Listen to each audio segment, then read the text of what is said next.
Cricket एक धर्म आणि IPL क्रिकेटचा उत्सव।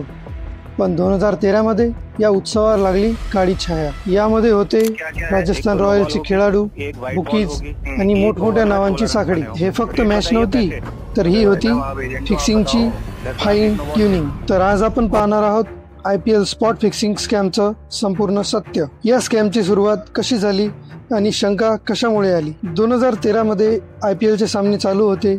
एकीकडे मोठमोठे शॉट्स, मोठमोठ्याने चीयरिंग आणि दुसरीकडे सुरू होता काला बाजार। होगी एक ओवर में 16 रन खाने होंगे। रेट बताइए पैसे। अरे भाई मैं वहाँ एजेंट हूँ, आप बताओ।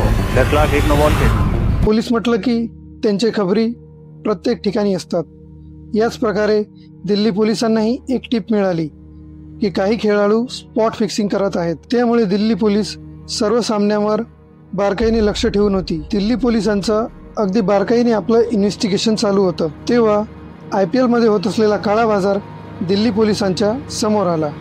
या फिक्सिंगमध्ये मुख्य आरोपी म्हणून श्रीसंत, अंकित चव्हाण, अजित चंडीला यांनी बुकीकडून पैसे घेऊन विशिष्ट ओव्हरमध्ये नो बॉल टाकण्याचं मान्य केलं। श्रीसंत ब्रेसलेटचं सिग्नल देऊन दुसऱ्याच बॉलला नो बॉल टाकत होता। श्रीसंतच्या नो बॉल नंतर बुकी त्याच्या खात्यात लगेच 10 लाख जमा करत होते। या घोटाळ्यात पोलिसांच्या तपासात आणखी एक नाव पुढे आलं, ते म्हणजे गुरुनाथ मयप्पन।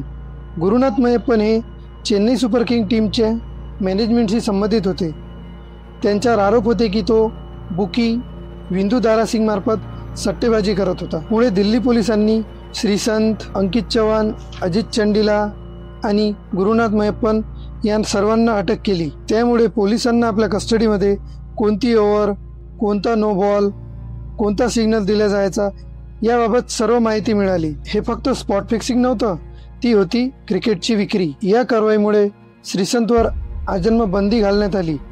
पुढे मात्र ती शिथिली करण्यात आली आणि राजस्थान रॉयल आणि चेन्नई सुपर किंग्स यांना 2 वर्ष IPL मधून निलंबित करण्यात आलं। त्या काळात BCCI अध्यक्ष श्रीनिवासन यांचे नावही मोठ्या चर्चेत आले। या स्कॅम नंतर BCCIला एक मोठी शिकवण मिळाली आणि त्यांनी IPL मध्ये मोठे बदल घडून आणि नवीन नियम लागू केले, जसे की अँटी करप्शन युनिट हे सक्रिय करण्यात आले, खेळाडूंना सतत वर्कशॉप देण्यात आला आणि बुकीवर नजर ठेवण्यासाठी सायबर टीमही तयार करण्यात आली। या सर्व घडामोडीनंतर IPLचं एक नवीन पर्व सुरू झालं आणि नवं स्वच्छ पान लिहिण्यास सुरुवात झाली।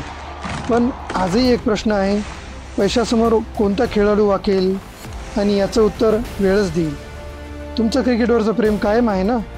हा व्हिडिओ आवडला तर लाईक करा, सबस्क्राईब करा आणि कमेंट करून सांगा फिक्सिंगमुळे तुम्ही क्रिकेटकडे कसे पाहता।